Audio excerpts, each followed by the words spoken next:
ओम श्री शक्ति नमः। ओम श्री शक्ति नमः। ओम श्री शक्ति नमः। ओम श्री शक्ति नमः। अर्थ 16वां अध्याय। राजा हरिश्चंद्र का सुनशेप को स्तंभ में बांधकर यज्ञ करना। व्यास जी बोले, हे राजन, वरुण देव के चले जाने पर राजा हरिश्चंद्र जलोदर रोग से अत्यधिक अत्यंत पीड़ित हुए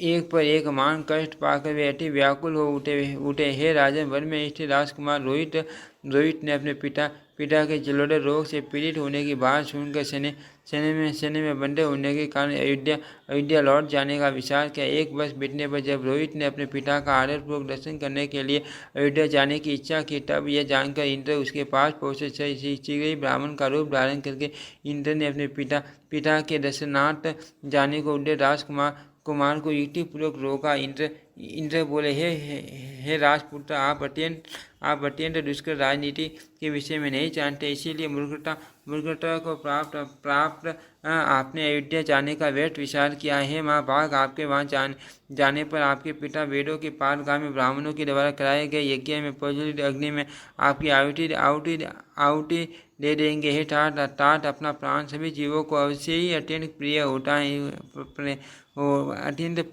उसकी रक्षा के लिए पुत्र, स्त्री और धन आदि प्रिय लगते हैं। अपने शरीर की रक्षा के निमित्त आप जैसे प्रिय पुत्र का अग्नि में हवन करवा कर वे रोग से मुक्त हो जाएंगे। अतः हे राजपुत्र, इस समय आपको पिता के घर नहीं जाना चाहिए। पिता के मर जाने पर ही राज्य करने के लिए आप वहां जाए।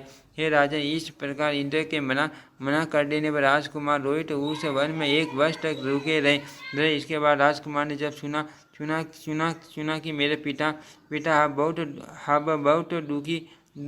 दुखी हैं, तब उसने मर जाने का निश्चय करके उसके पास जाने का ढूंढ विचार कर लिया। तब इंद्र ने पुण्य ब्राह्मण का रूप धारण करके वहां आकर राजकुमार को अपनी तर्क संगत बातों से बार समझाकर उसे अयोध्या जाने से रोक दिया। इंद्र कष्ट से अत्यधिक पीड़ित राजा हरिश्चंद्र ने अपने पुरोहित वशिष्ठ जी से इस रोग के नाश का निश्चित उपाय पूछा। इस पर ब्राह्मण पुत्र वशिष्ठ जी ने कहा, हे नरश्रेष्ठ, अब आप धन के द्वारा खरीदे गए पुत्र से यज्ञ कीजिए, इससे आप साप से मुक्त हो जाएंगे। हे नरश्रेष्ठ, वेद के पारगामी ब्राह्मणों ने 10 प्रकार के पुत्र बतलाए हैं। अतः आप अपने द्रव्य से कृत एक बालक को ले आकर उसे अपना पुत्र बना लीजिए। इससे वरुण देव भी प्रसन्न होकर आपके लिए शुभ कार्य हो जाएंगे।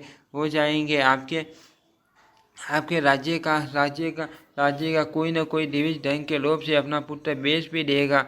महात्मा वशिष्ठ जी की बात से परम प्रसन्नता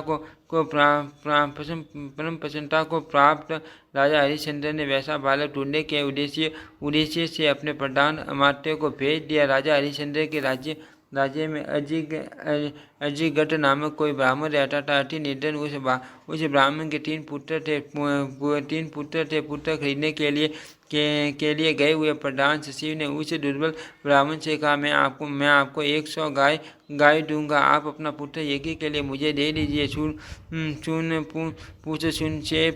शेप तथा सुनोलांगुल नामक जो आपके 3 पुत्र हैं, उनमें से कोई एक मुझे दे दीजिए और उसके बदले में आपको 100 गाय दे दूंगा। यह सुनकर भूख से अत्यधिक व्याकुल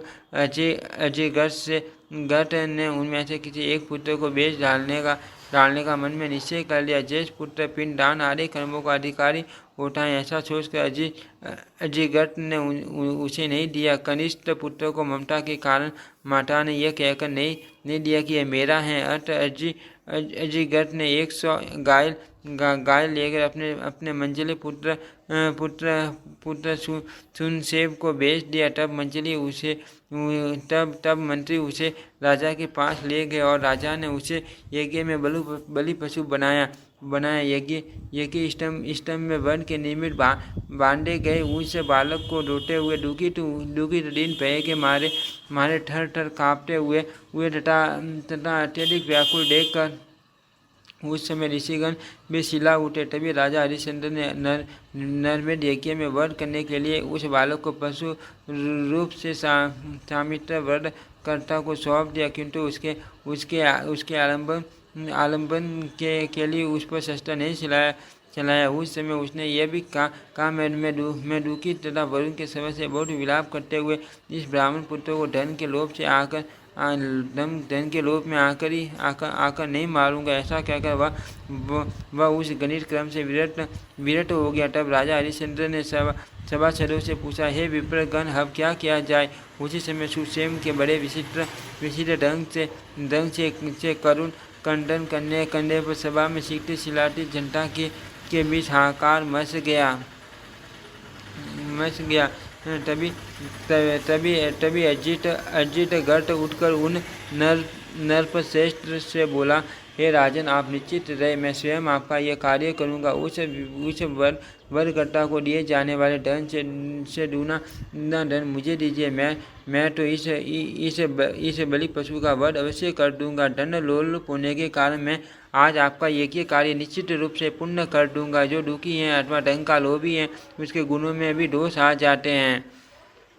व्यास जी बोले, हे राजन अजित गर्त की यह बात सुनकर राजा हरिश्चंद्र बहुत प्रसन्न हुए और उससे बोले कि मैं अभी 100 श्रेष्ठ गाय आपको दूंगा। उनकी यह बात सुनकर अजित गर्त अपने पुत्र सुक्षेम का वध करने जो तैयार हो गया। लोभ के कारण उद्विग्न चित्त वाले अजित गर्त ने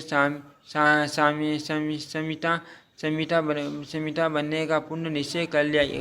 उसे हथियार उठाकर अपने पुत्र को मारने हेतु उद्यत देखकर वहां उपस्थित सभासद गण तथा सारी जनता दुख से विकल होकर चीखने चिल्लाने लगी तथा हाय हाय करते हुए कहने लगी कि ब्राह्मण के रूप में यह पिशाच महापापी तथा क्रूर कर्म करने वाले हैं। ये अपने कुल को कलंकित करता हुआ स्वयं अपने ही पुत्र का वध करने के लिए उद्यत है। हे शांडाल, आपको धिक्कार है। आपने यह पाप कर्म करने की इच्छा क्यों की? पुत्र का वध करने के बाद धर्म प्राप्त करके आप कौन सा सुख पा जाओगे? वेदों में कहा गया है कि पुत्र रूप में अपनी आत्मा ही शरीर में जन्म लेती है। इसलिए हे पाप पुण्य, आप अपनी ही आत्मा का वध किस लिए करना चाहते हैं?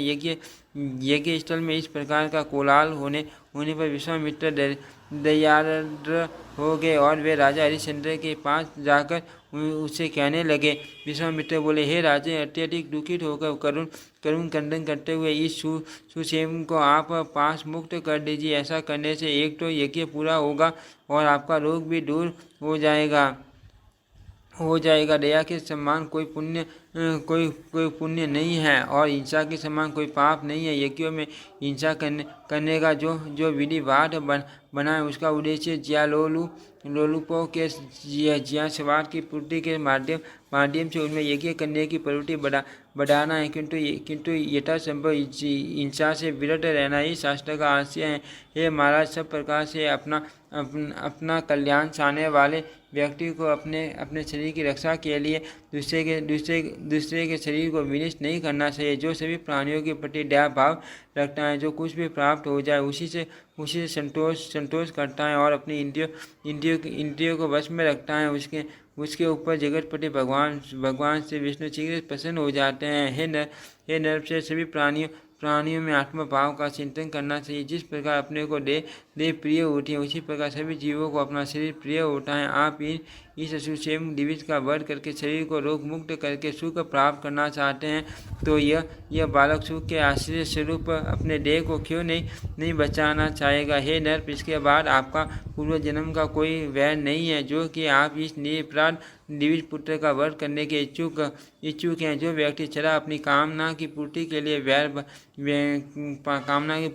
वैर भाव के ही किसी प्राणी का वध करता है, दूसरी योनि में जन्म लेकर वही जीव अपने संगता का वध करता है। इस बालक का पिता अत्यंत दुष्टात्मा, दुर्बुद्धि तथा पापाचारी है, जिसने धन के लोभ में अपने ही पुत्र को आपके हाथों बेच डाला। लोगों को ये इच्छा रखनी चाहिए कि मेरे बहुत से पुत्र हो, जिससे उनमें से कोई एक भी पुत्र गया तीर्थ जाए, अश्वमेध यज्ञ करे अथवा नील वस्त्र छोड़े। हे राजन, राज्य में जो कोई भी व्यक्ति पाप कर्म करता है तो उसका तो उसके पाप का छठा अंश राजा को भोगना पड़ता है। इसमें कोई संदेह नहीं है। राजा को चाहिए कि पाप कर्म करने के लिए उद्यत उस व्यक्ति को मना करे, तो फिर आपने पुत्रों को बेचने के लिए तट पर उस अजीगर्द को क्यों नहीं रोका? हे राजन, आप सूर्य वंश में उत्पन्न हुए हैं और महाराज त्रिशंकु के कल्याणकारी पुत्र हैं। आप आर्य होकर भी अनार्यों जैसा कर्म करना चाहते हैं। हे राजन, मेरी बात मानकर मुनि पुत्र सुरसेन को बंधन मुक्त कर देने से आपका देह अवश्य ही रोग मुक्त हो जाएगा। महर्षि वशिष्ठ के शाप के कारण आपके पिता चांडाल हो गए थे, तब मैंने उसी देह से उन्हें स्वर्गलोक पहुंचा दिया था। हे राजन, उसी उपकार को समझकर आप मेरी बात मान लीजिए और अत्यधिक विलाप करते हुए इस दीन तथा व्याकुल बालक को मुक्त कर दीजिए। हे राजन, आपके इस राजसूय यज्ञ में मैं आपसे मात्र इसकी प्राण रक्षा की याचना कर रहा हूँ। क्या आप प्रार्थना भंग से होने वाले दोष के विषय में नहीं जानते? हे नरश्रेष्ठ, इस राजसूय यज्ञ में प्रार्थी को उसकी कामना के अनुकूल वस्तु दी जानी चाहिए। यदि आप ऐसा नहीं करेंगे तो आपको पाप ही लगेगा, इसमें संदेह नहीं है। व्यास जी बोले, हे राजा जन्मेजय, विश्वामित्र की यह बात सुनकर राजाओं में से हरिश्चंद्र ने मुनिवर विश्वामित्र से कहा, गांधी पुत्र मुने, मैं जलोदर रोग से बहुत पीड़ित हूँ, इसीलिए इस बालक को नहीं छोड़ सकता। हे कौशिक, इसके अतिरिक्त आप दूसरी वस्तु मांग लीजिए और मेरे इस कार्य में किसी तरह की बाधा मत उत्पन्न कीजिए। राजा हरिश्चंद्र की यह बात सुनकर तथा दुखित ब्राह्मण पुत्र सुरसेन को देखकर मुनि विश्वामित्र अत्यधिक कुपित हो उठे। ओम इति श्रीमद्देवी भागवते महापुराणे अष्टादशशास्त्रायां संहितायां सप्तमे स्कन्धे यज्ञ पशुभूतस्य ब्राह्मणपुत्रस्य वरकरणाय विश्वामित्र निवेश वर्णन नाम षोडशोऽध्यायः। ओम श्री शक्ति नमः। ओम श्री शक्ति नमः।